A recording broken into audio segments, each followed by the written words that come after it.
King kaya katampong may pamalita, nga na po ning kaya katang Ginong Yesus, ing balang taong makiramdam ka rin nga manukot kay ba't enalatutuparan, may ngari king metong amangmang. Ing balang makiramdam king manukot dapat tutuparan na lareti, mangari king taong biyasang mitalakad king balena, babo ning bato. Maya paldo na po ning Ginoo kaya kayungan. Kamusta kayo po? Malambat na po ng last ko pong megmisa Kenny. May busy ko po king parokya. Dakal po schedule. Sabi na po, one of the greatest act of respect is actually to listen to what another has to say. May I repeat that? One of the greatest act of respect is actually to listen to what one has to say.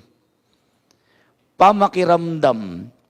Yung kaya katang Ebanghelyo, tuturo na kaya katamo, makiramdam. Ewari po keng communication skills, when someone is speaking, the other should be listening. Sa pakipagtalastasan, kung nagsasalita ang isa dapat ay nakikinig. There is no communication between two persons speaking at the same time. Kikikatampong Ebanghelyo, importanteng pamakiramdam. Ing pamakiramdam ba, kay mong balugbog, tangkay ba't meng dimdam, lumabas kayong balugbog mo, kay ba't, ala namang comprehension, mo naman naintindihan. Minsan natin kang instruct, aintindihan me, opo, nga na. Dapat, manarapat. Kasi po, tinangukumboy ko naman naintindihan. We make it sure that when someone is instructing us, we must listen carefully with comprehension, with understanding.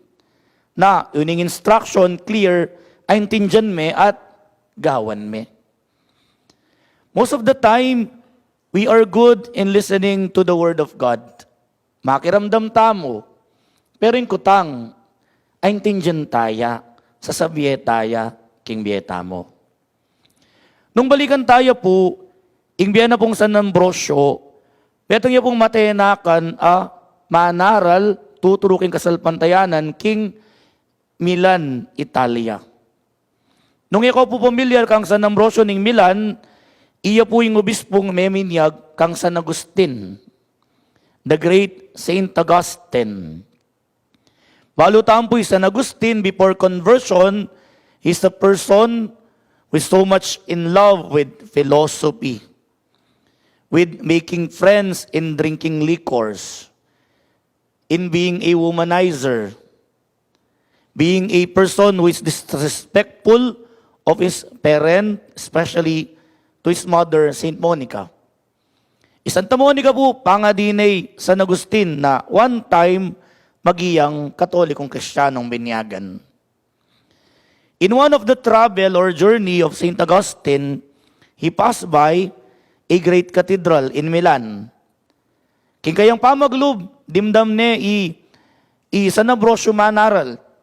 Sabi ng San Ambrosio, hanggang iking peka makasalanan, kaluguran na ka ni nga pong Ginoo. Inyang dimdam niya pong San Agustin nito, may antigya puso. May simula yung Aldoldona, mumutakin katedral, pakiramdaman ni San Ambrosio, until one time Saint Augustine said to his mother Monica, I want to become a Christian. I want to be baptized.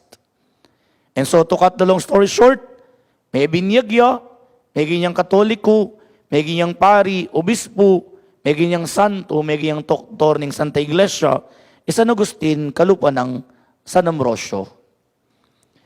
Nanong maya pabalita na pwede tamong bakalan ngayon kayaldawan. Ing papakiramdam, king amano na ni nga pong Ginoo, kaya mo basta pakiramdaman king isipan.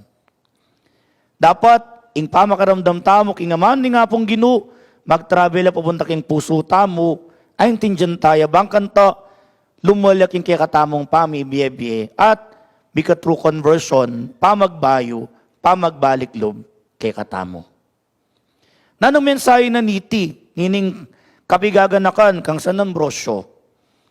O tang makiramdam tamo kingamano ning Ginoo, atin tamo mo namang misyon na akayan din kaparatang taong milapit kingapong Ginoo. Ikami po kaya kaming parokya, mag-BEC orientation, faith sharing kami po every Wednesday after the 5:30 p.m. Mass. Ita pong meto nga, gunaman mi yapin tangkutang sino ang nag-akay sa iyo sa Diyos at may naakay ka na ba sa Diyos, sa parokya, sa kapwa-tao mo. Kaya kami pong sharing, dakal pong may nagkatkarela na maging lector, commentator, altar servers, komi, apostolado, at kaumilat na nanita, may lapilaki nga pong Ginoo at akilala de. At meron pong masanting kaya kaming sharing, yapin nitang aliwa mong ila.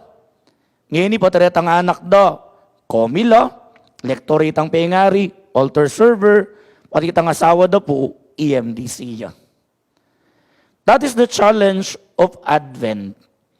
As we prepare for the second coming of the Lord, which is the message of the 4 Sundays of Advent, as we prepare for Misa de Gallo, Simbang Bengi, for the commemoration of the birth anniversary of Jesus, the challenge of this season is to hear the Word of God, to be converted, and also by being converted, we must also bring people closer to the King of Kings. Inki katang pagsadyan na ari, adatang ketiking yato, king kawakasaning panahon. Adong bagi, pamakiramdam, pamanintindi, o ren, ding makalapit kaya katamo kingapong Ginoo, at then, di nandakatang sikanan, bangilapit din kaparang tao, ipalapit la, King Diyos. Amen.